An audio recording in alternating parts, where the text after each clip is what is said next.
এবার সম্প্রীতির প্রতিফলন, মুসলিম কারিগরের হাতে তৈরি রথে চলবে হিন্দু ভাইদের রথযাত্রা।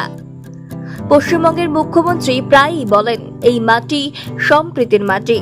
সেই কথাই যেন বাস্তবে প্রমাণিত হলো মুর্শিদাবাদের ফারাক্কার নিশ্চিন্দ্রা গ্রামে গম্ভীরা মিশ্র পাড়ায়। সেখানে এক মুসলিম পরিবারের হাতে তৈরি হলো হিন্দু ধর্মাবলম্বীদের জন্য অন্যতম পবিত্র উৎসব রথযাত্রার রথ। এই রথটি তৈরি হয়েছে ফারাক্কার বিন্দুগ্রাম মেলার মাঠ সংলগ্ন একটি গ্রিল ফ্যাক্টরিতে। ধর্মীয় ভেদাভেদ ভুলে সৌহার্দ্য ও সহাবস্থানের এক নজির গড়ে তুলেছেন স্থানীয় মুসলিম কারিগররা। এই রথেই আগামী দিনে শ্রী জগন্নাথ, সুভদ্রা ও বলরাম দেবের মূর্তি বসিয়ে রথযাত্রা অনুষ্ঠিত হবে। রথ নির্মাণে যুক্ত মুসলিম কারিগরদের একজন বলেন, হিন্দু ভাইদের ধর্মীয় অনুষ্ঠানে আমাদের হাতে তৈরি রথ ব্যবহৃত হচ্ছে। এটা আমাদের কাছে অত্যন্ত গর্বের বিষয়। ধর্ম নয়, মনুষ্য সম্পর্কই সবচেয়ে বড় পরিচয়। আমরা সবাই এখানে ভাই ভাই হয়ে একসঙ্গে থাকি, এটাই আমাদের সংস্কৃতি। এই ঘটনায় খুশি স্থানীয় হিন্দু বাসিন্দারাও। মিশ্র পরিবার থেকে তনুশ্রী মিশ্র জানান, এটা শুধু একটি রথ নয়, এই রথ আমাদের ধর্মীয় সম্প্রীতির প্রতীক। মুসলিম ভাইদের হাতে তৈরি এই রথে আমাদের দেবদেবীরা যাত্রা করবেন। এটা সত্যিই আমাদের গর্বের বিষয়। আমরা বারংবার এমন সম্প্রীতির ছবি দেখতে চাই।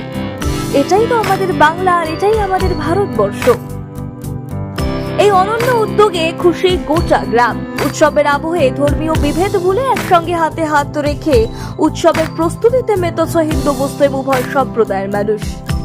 সম্প্রীতির এই চিত্র যেন বার্তা দিচ্ছে মানুষের ওপর আর কিচ্ছু নেই, ধর্মের উপর মানবতা।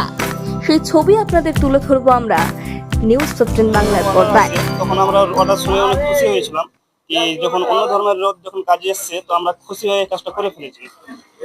কতটা মন থেকে সুন্দর লাগছে আপনাদেরকে রথে বানানো? মন থেকে কি অনেক সুন্দর লাগছে, রথটা কাজ করেছি, প্লাস এখন দেখতেও ভালো লাগছে। আর কাজ করে আমাদের মনে করছি যে আমাদের হাতের জিনিস আমরা আমরা কাজ করেছি, যে কাজটা করেছি সেই কাজটা দিনে অনেকের রকমে হবে, হ্যাঁ, রাস্তাতে ঘোরাঘুরি করবে। তো আমাদের অনেক। আমার নাম হচ্ছে আমিরুল শেখ। এখানকার আরেকটা কর্মী আছে, তার হচ্ছে মুসলিম শেখ। তার কর্মী আছে, ওর নাম হচ্ছে অসীম শেখ। আমরা তিনজন মিলে এই মাটিতে আমরা হিন্দু মুসলিম বলে কোনো কিছু আমরা করি না। তো আমরা সবাইকে বলতে চাই কি এই মাটিতে সবাই আমরা বসবাস করি, ভারতবর্ষে সবাই আছে। তো হিন্দু মুসলিম বলে আমরা কোনো ধর্ম করি না, অত্যাচার করি না। তো সবাইকে আমরা বলতে এটাই কি সবাই মিলেমিশে থাকবো। হিন্দু মুসলিম ওরা কোনো ধর্ম কোনো অত্যাচার করেন না, প্লাস হচ্ছে কি সবার ধর্ম মানতে চলো।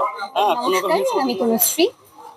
মূলত এটা আমাদের পাড়ারই পুজো। এর আগের বার খুব ছোট্ট করে শুরু করা।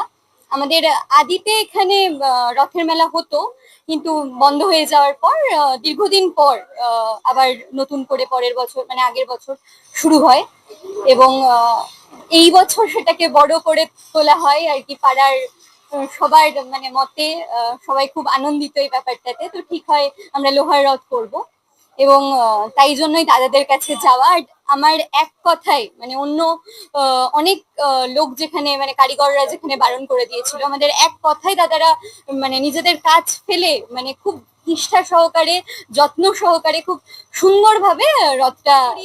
এটাও জগন্নাথ দেবের ইচ্ছা। তিনি নিজেও চান যে তার রথ তাদের হাত দিয়েই তৈরি হোক। এখানে তিনি এই বার্তাই আমাদেরকে দিতে চাইছেন যে আমরাই ধর্ম নিয়ে এত মাতামাতি করি, তিনি যখন তার রথ তৈরিতে একজন মুসলিম কারিগরের মানে হাতেই নিতে চাইছেন তার রথ তৈরি, তো সেখানে আমাদের তো এই মুর্শিদাবাদে থেকে এই এত ঝামেলা, এত অন্তর্দ্বন্দ্ব করে কোনো লাভ। রথ আমাদের নিশ্চিন্দ্রা গ্রামের ঠাকুরপাড়ার রথ আর কি। আমাদের রথযাত্রার আর কি নারায়ণ পুজো দিয়ে শুরু হয়, এবং তারপর গোপাল আসবে আমাদের বাড়িতে, এবং গোপাল এবং জগন্নাথ দুজনকে নিয়েই গ্রাম পরিক্রমা করা হবে এবং কীর্তন গাওয়া হবে আর কি।